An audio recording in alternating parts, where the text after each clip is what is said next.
I keep thinking you'll come on back to me.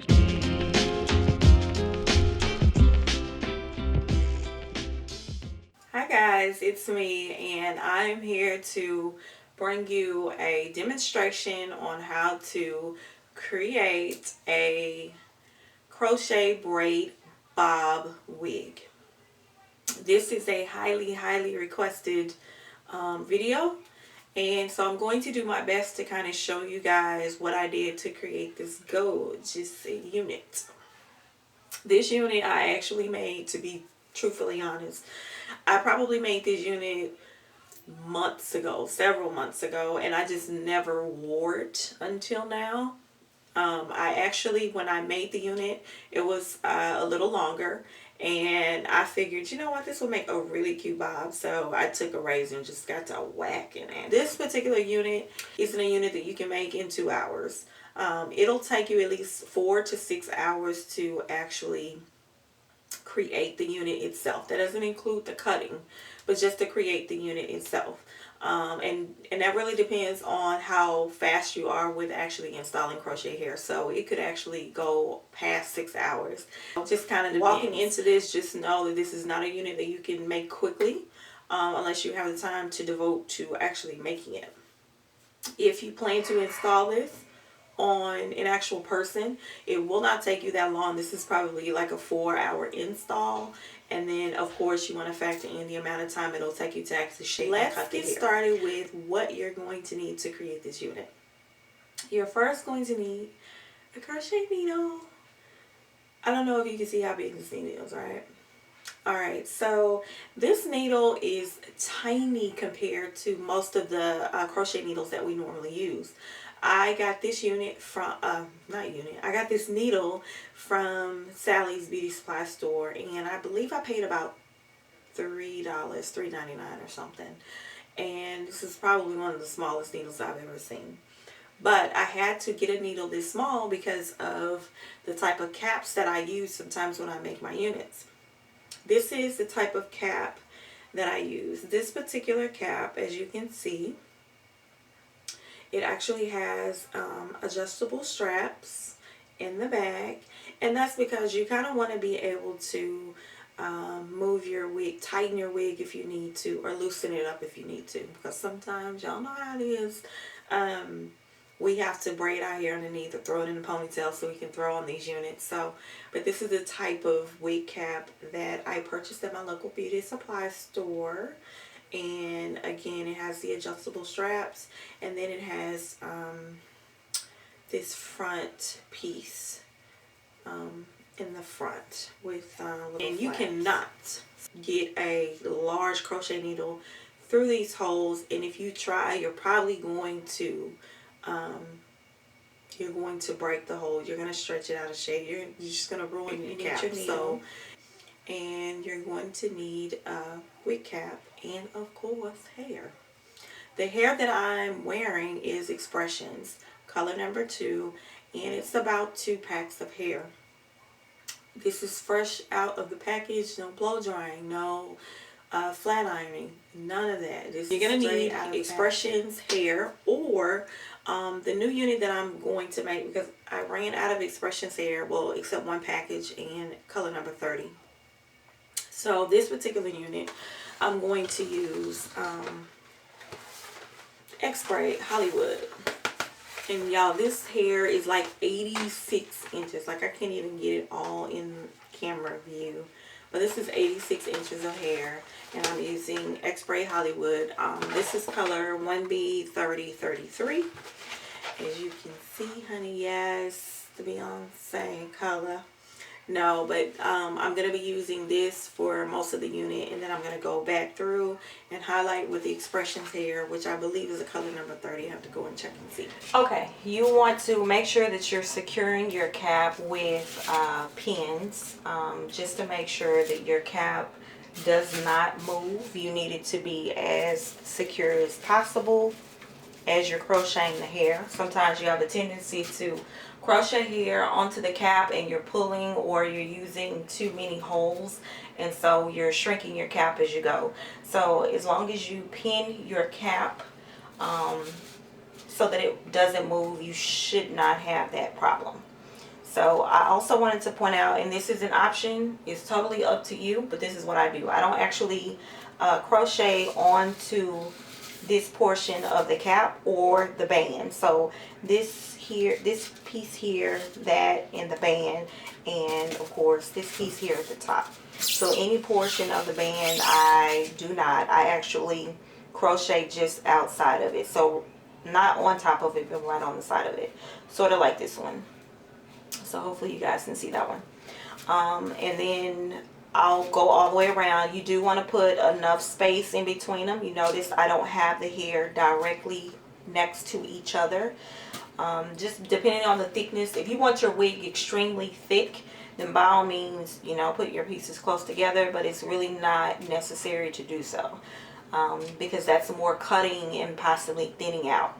So space the hair as much as possible. As far as the amount of hair that you want to actually cut or start cutting, this is about a third, I guess. I don't know. Is that a third? About that much hair. Because again, this is a bob, so you don't have to necessarily have longer pieces when you first start cutting. So again, this is what you want to focus on, is the amount of space that you're putting in between the hair. And then to know how far to go up. This is actually how far I go up, and then I'm making sure that you don't want to come way over here, because then you have about 4 or 5 holes. You don't want to do that. So you want to make sure you're only grabbing no more than 1 to 2 holes. This will avoid shrinking the cap. And I don't do anything special as far as tying the knot, so however you want to tie them is up to you. But I tie. This is how I tie my knots. So as you can see, again, just outside the band, and then look how the distance between this and this. So that's how much space you want to work all the way up until you get to. Remember, do not crochet anything along the band for obvious reasons. I don't, but it's a preference. I don't crochet here or along here, just outside of it. And don't forget about your spacing, which is very important. So that's about a finger length between the hair. So stay tuned and I'll be right back. Okay, I'm almost done with the unit, but I wanted to point out that this part of your cap is what will actually sit on the top of your head whenever you wear the unit. So this is where you want to start putting the pieces closer together, because as you can see, when you start doing your swoop in the front, this is where it'll start to kind of blend in. So you want to make sure that you're just putting your pieces closer together once you get here all the way down. Use smaller pieces, but just put them closer together like you see here.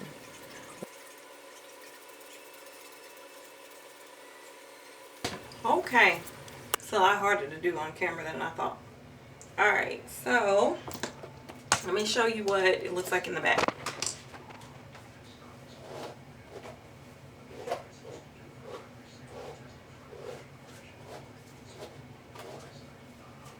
Alright, so I use that as like the beginning stages of my bob, okay?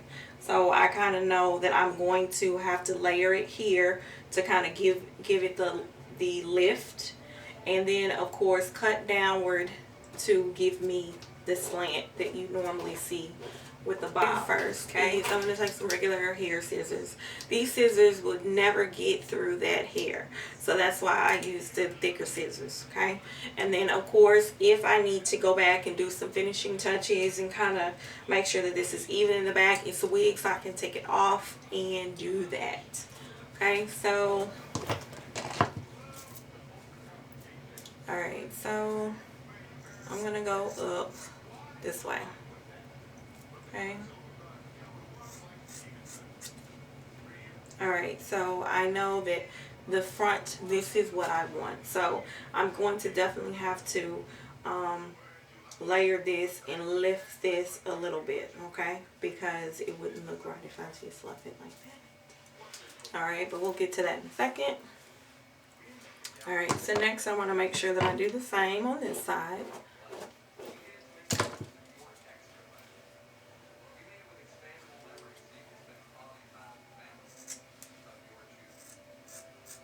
And you cut downward. Okay.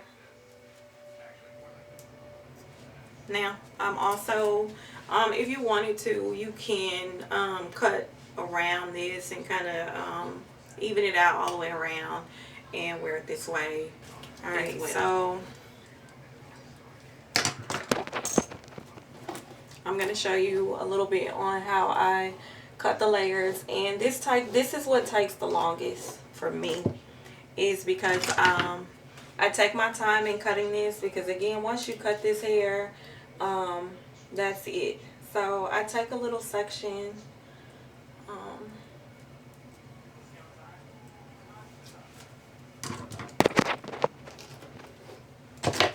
alright, so I take a section, and when I start layering it, I take this and I sort of pull it back a little bit, and I cut downward. Sorry y'all, I don't have on my glasses, so bear with, okay? So this is how I kind of start layering it, right? So you have that unevenness. So how do you fix that? Not really hope I'm in camera view. Alright, so to fix that, I do this.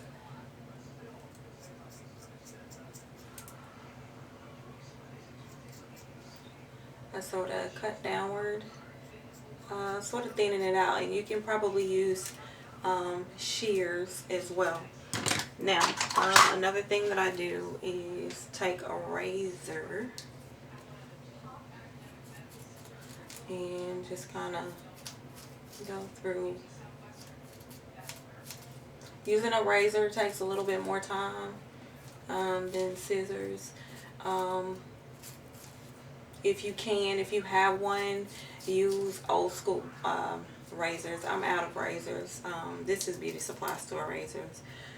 But if you have like old school actual blade, those work wonders. But this is what you would do to kind of blend it. So you're just going to keep going downward into the hair. Okay? And you're going to do that through the whole wig. Now this could take you, depending on if you're a beginner, this could take you a little while. And I'm doing this, y'all. I don't have on my glasses. What I'm about to do is take it off and put it on the wig head and go ahead and complete the back. And I'm going to blend it by using the very same technique that I just showed you.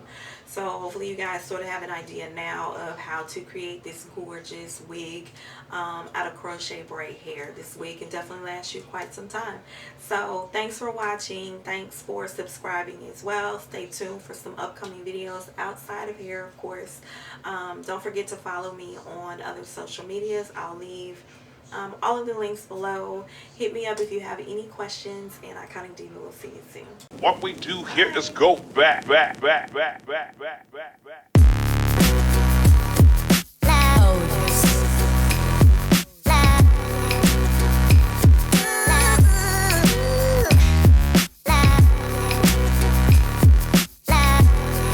Big